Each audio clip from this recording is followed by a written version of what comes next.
നമ്മുടെ മുഖ്യമന്ത്രി പിണറായി വിജയന് പ്രതിസന്ധികൾ വെറും പുല്ലാണ്, തൃണസമാനം, തൃണമൂലാണ്.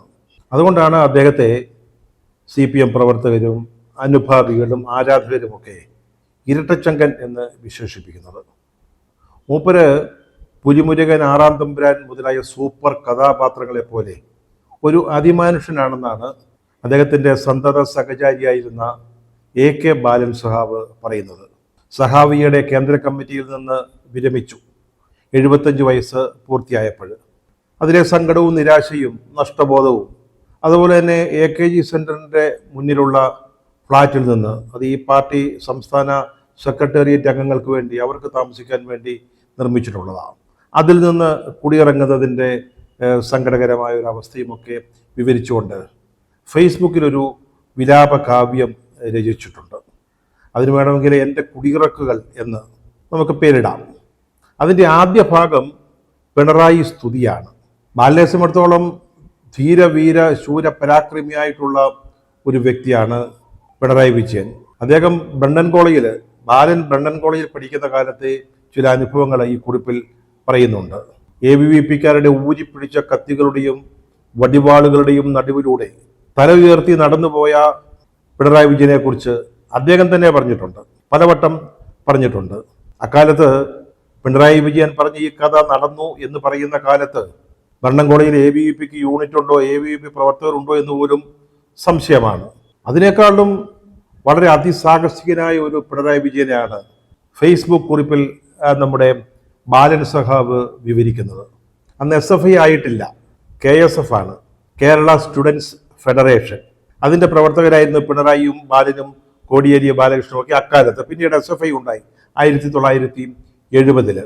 അന്നൊരിക്കൽ KSF പ്രവർത്തകരെ പോലീസുകാർ അതിക്രൂരമായിട്ട് ലാത്തിചാർജ് ചെയ്തു. പേടിച്ച കുട്ടികൾ ഓടി കടലിൽ ചാടി. അവിടെയാണ് പിണറായി വിജയൻ ഒരു രക്ഷകനെ പോലെ അവതരിക്കുന്നത്. അദ്ദേഹം ഇവരോടൊപ്പം കടലിലേക്ക് എടുത്തു ചാടുകയാണ്. കടലിൽ പെട്ടുപോയ വിദ്യാർത്ഥികളെ ഒന്നൊന്നായിട്ട് അദ്ദേഹം രക്ഷിക്കുന്നു. അതുപോലെ തന്നെ അന്ന് ബ്രണ്ണൻ കോളേജിലെ പിണറായി വിജയന്റെ എതിരാളിയായിരുന്ന K. സുധാകരൻ അദ്ദേഹത്തിന്റെ പാന്റ് ഊരിച്ച് കോളേജിലൂടെ നടത്തിച്ചു. ആര്? നമ്മുടെ പിണറായി വിജയൻ. ആ കഥയും ബാലൻ സഹാവ് പറയുന്നുണ്ട്.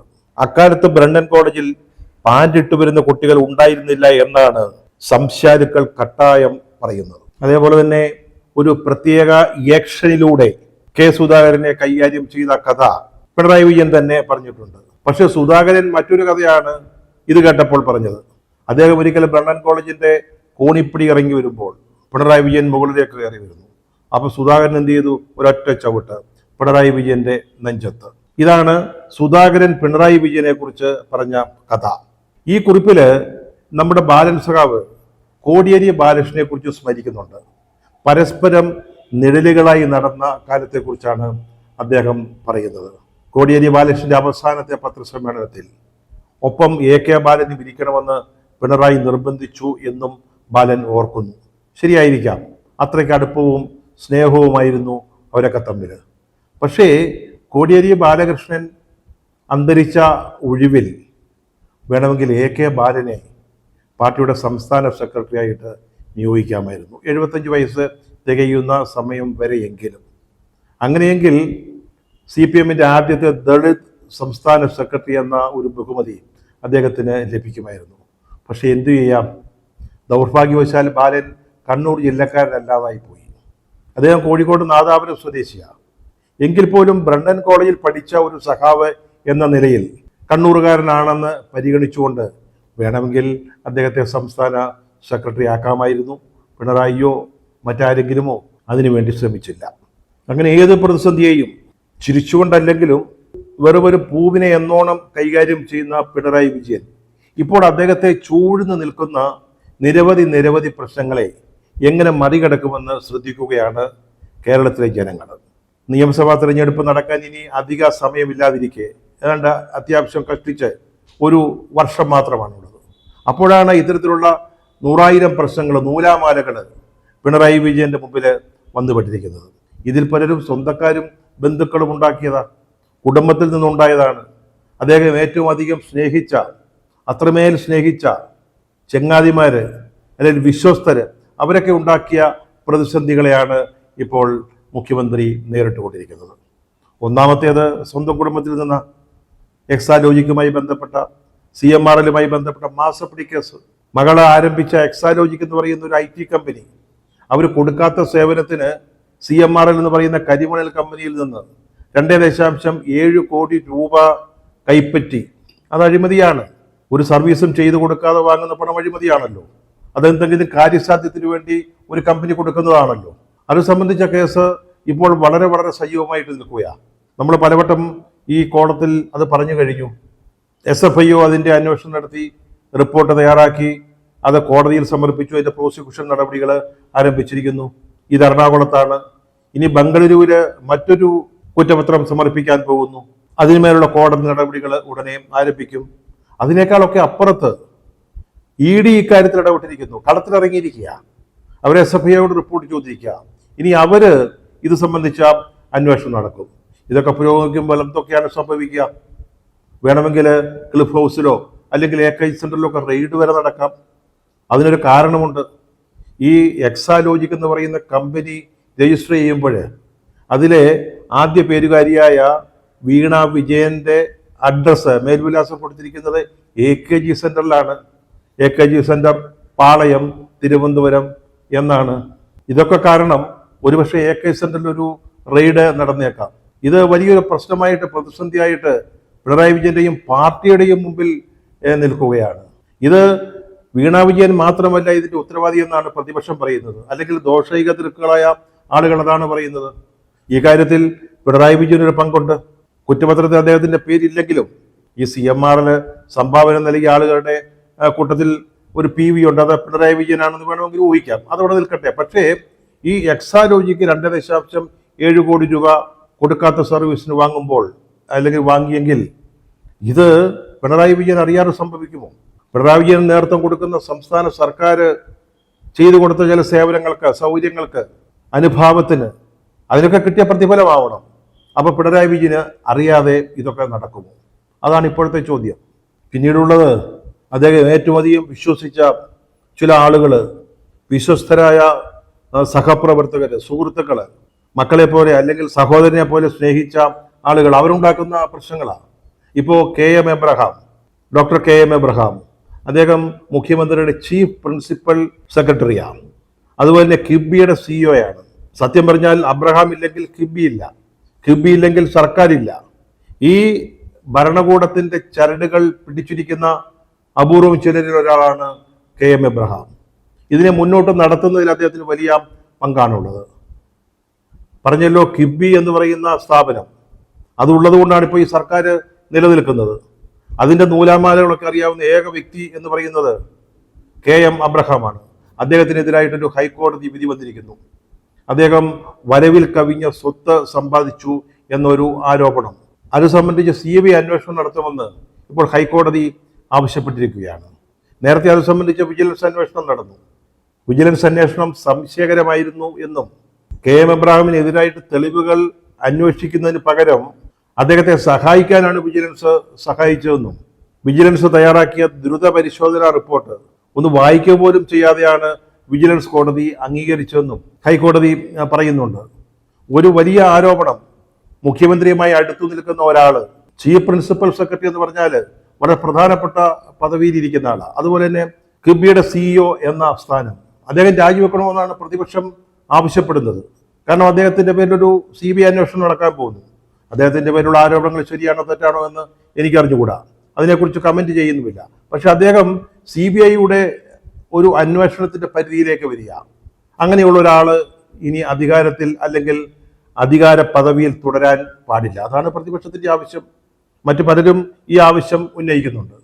പക്ഷേ അബ്രഹാം പറയുന്നത്, ഞാൻ സ്വന്തമായിട്ട് രാജിവെക്കാനില്ല, സ്വന്തം നിലയ്ക്ക് രാജിയോ അല്ലെങ്കിൽ ഈ പദവികൾ ഉപേക്ഷിക്കലോ അദ്ദേഹത്തിന്റെ അജണ്ടയിലില്ല.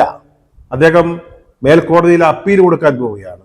ഇനി മുഖ്യമന്ത്രിക്ക് ഇക്കാര്യത്തിൽ എന്തെങ്കിലും ചെയ്യണമെന്നുണ്ടെങ്കിൽ അദ്ദേഹത്തിന് ചെയ്യാം. അദ്ദേഹം എന്നോട് മാറാൻ പറഞ്ഞാൽ മാറും. അതാണ് KM എബ്രഹാം പറയുന്നത്. ഇതൊരു വല്ലാത്ത പുലിവാലായിട്ട് മുഖ്യമന്ത്രിയുടെ മുമ്പിൽ നിൽക്കുകയാണ്. ഒരു CBI അന്വേഷണം നേരിടുന്ന ഒരാളെ അധികാര പദവികളിൽ വെച്ചുകൊണ്ടിരിക്കാൻ പറ്റുമോ? എങ്ങനെ അദ്ദേഹത്തോട് രാജിവെക്കാൻ പറയും, ഒഴിഞ്ഞു പോകാൻ പറയും? അദ്ദേഹത്തിന്റെ സ്വന്തം മകള് SFIയുടെ അന്വേഷണത്തെ തുടർന്ന് കുറ്റപത്രം കോടതിയിൽ സമർപ്പിച്ച് ഈ കേസിൽ ഒരു പ്രതിയായിട്ട് നിൽക്കുകയാണ്.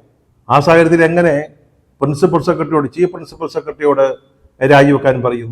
വലിയൊരു പ്രതിസന്ധിയിൽ എത്തിപ്പെട്ടു നിൽക്കുക നമ്മുടെ പിണറായി വിജയൻ.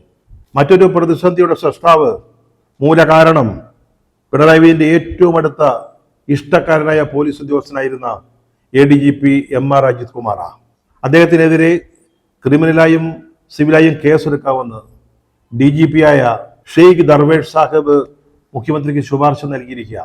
മറ്റൊരു മുതിർന്ന പോലീസ് ഉദ്യോഗസ്ഥനായ P വിജയൻ, അദ്ദേഹം ഇന്റലിജൻസിന്റെ ഒക്കെ ചുമതല ഉണ്ടായിരുന്ന ആളാണ്. അദ്ദേഹത്തിന് സ്വർണ്ണക്കടത്തിൽ പങ്കുണ്ടെന്ന് തെറ്റായ വ്യാജമായ മൊഴി നൽകി.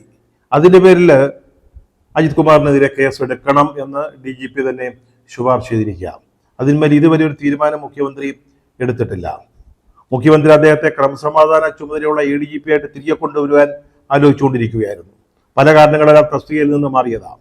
ഒരു സമയത്ത് പിണറായി വിജയന് വേണ്ടി പൊളിറ്റിക്കൽ സെക്രട്ടറി P ശശിയും ഒപ്പം MR അജിത് കുമാറും ചേർന്നാണ് സംസ്ഥാനത്തെ ക്രമസമാധാന ചുമതല നിർവഹിച്ചിരുന്നത്. ഇപ്പോൾ മനോജ് എബ്രഹാമാണ്. DGP പത്മകുമാർ ഇപ്പോൾ ഒഴിയും.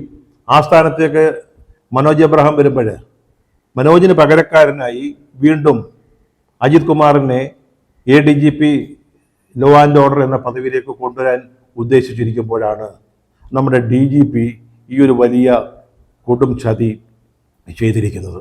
ഇനി എന്താണ് മുഖ്യമന്ത്രി ചെയ്യുക? അദ്ദേഹത്തെ സംരക്ഷിക്കുമോ? അജിത് കുമാറിനെ സംരക്ഷിക്കുമോ? KM എബ്രഹാമിനെ സംരക്ഷിക്കുമോ? അവർക്കെതിരെ നടപടികൾ എടുക്കാതിരിക്കുമോ? KM എബ്രഹാമിനെ പദവികളിൽ നിന്ന് നീക്കുമോ? അല്ലെങ്കിൽ അജിത് കുമാറിനെതിരെ കേസെടുക്കുമോ? ഇതാണ് നമ്മുടെ മുമ്പിലുള്ള ചോദ്യം. വാസ്തവത്തിൽ ഏറ്റവും രസകരമായ കാര്യമെന്ന് പറയുന്നത് ഇതെല്ലാം ബ്യൂറോക്രസിയിലെ തമ്മിലടിയുടെ ഭാഗമായിട്ടുണ്ടായ പ്രശ്നങ്ങളാണെന്നാണ്.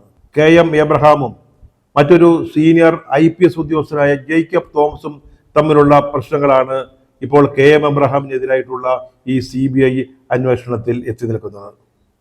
നമ്മുടെ അജിത് കുമാറിനോട് DGPക്ക് തന്നെ താല്പര്യമില്ല. അജിത് കുമാറും P വിജയനും തമ്മിൽ നല്ല സ്വരച്ചേർച്ചയില്ല.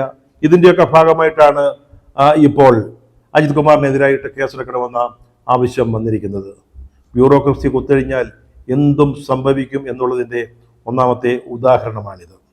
അടുത്തൊരു പ്രതിസന്ധി അല്ലെങ്കിൽ പ്രശ്നമെന്ന് പറയുന്നത് PM ശ്രീ ഫണ്ട് സംബന്ധിച്ചതാണ്. PM ശ്രീ ഫണ്ട് സംബന്ധിച്ച് കേന്ദ്ര സർക്കാരുമായി സംസ്ഥാന ഗവൺമെന്റ് ഒരു ഉടമ്പടി, ഒരു കരാർ ഉണ്ടാക്കിയാൽ 332 സ്കൂളുകളുടെ നവീകരണത്തിന് 1008 കോടി രൂപ ലഭിക്കും. പക്ഷേ ഈ കരാറ് അല്പം കോനഷ്ടു പിടിച്ചതാണ്. ഇത് അംഗീകരിക്കുകയാണെങ്കിൽ നാം പിന്നീട് ദേശീയ വിദ്യാഭ്യാസ നയം നമ്മുടെ നയമായിട്ട് സ്വീകരിക്കേണ്ടി വരും. നമുക്കെല്ലാവർക്കും അറിയാവുന്നതുപോലെ സംഘപരിവാറിന് വേണ്ടി തയ്യാറാക്കിയിട്ടുള്ളതാണ് കേന്ദ്ര വിദ്യാഭ്യാസ നയം. അത് നമുക്കിവിടെ സ്വീകരിക്കാൻ പറ്റില്ല, അല്ലെങ്കിൽ ഇടതുപക്ഷ മുന്നണി സർക്കാരിന് അത് സ്വീകരിക്കാൻ പറ്റത്തില്ല. അതുപോലെ തന്നെ ഈ കരാർ അനുസരിച്ച് നവീകരിക്കുന്ന സ്കൂളുകളിൽ നമ്മുടെ പ്രധാനമന്ത്രി മോദിയുടെ വലിയ ചിത്രവും പേരുമൊക്കെ എഴുതി വെക്കണം. അതിനും ഗവൺമെന്റിന് താല്പര്യമില്ല. പക്ഷേ 1008 കോടി രൂപയാണ് ലഭിക്കുക.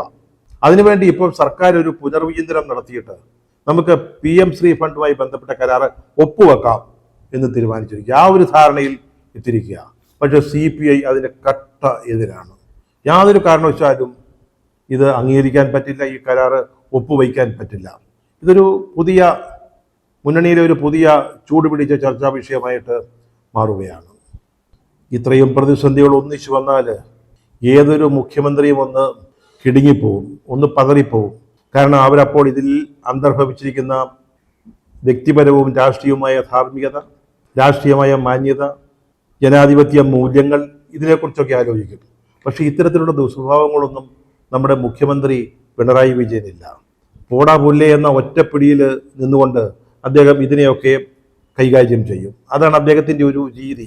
അതാണ് AK ബാലൻ സഖാവും പറഞ്ഞതിൻ്റെ ഒരു പൊരുൾ എന്ന് പറയുന്നത്. രാഷ്ട്രീയ ധാർമ്മികതയും രാഷ്ട്രീയ മര്യാദയും ജനാധിപത്യ മൂല്യങ്ങളൊക്കെ നിർവചിക്കുന്നത് അത് പിണറായി വിജയൻ തന്നെയാണ്. അദ്ദേഹത്തിൻ്റെ നിർവചനത്തിനനുസരിച്ച് മാത്രമേ അദ്ദേഹത്തിൻ്റെ സർക്കാർ മുന്നോട്ട് പോവുകയുള്ളൂ. പിന്നെ ഈ PM ശ്രീ ഫണ്ട് അത് CPI എതിർക്കുമെന്ന് വിചാരിക്കുക. എന്നാൽ നടത്താൻ മുഖ്യമന്ത്രി പിണറായി വിജയൻ തീരുമാനിച്ചു കഴിഞ്ഞാൽ CPIയുടെ മേലെ റോളർ ഉരുട്ടിക്കയറ്റിയിട്ടാണെങ്കിലും അദ്ദേഹം അവരെ കൂടെ നിർത്തും. അവരെ പിണറായി വിജയൻ്റെ CPMൻ്റെ ലൈനിൽ കൊണ്ടുവരും. ഇതിനൊന്നും നമ്മുടെ പിണറായി വിജയന് പ്രത്യേക ഏക്ഷനൊന്നും വേണ്ട.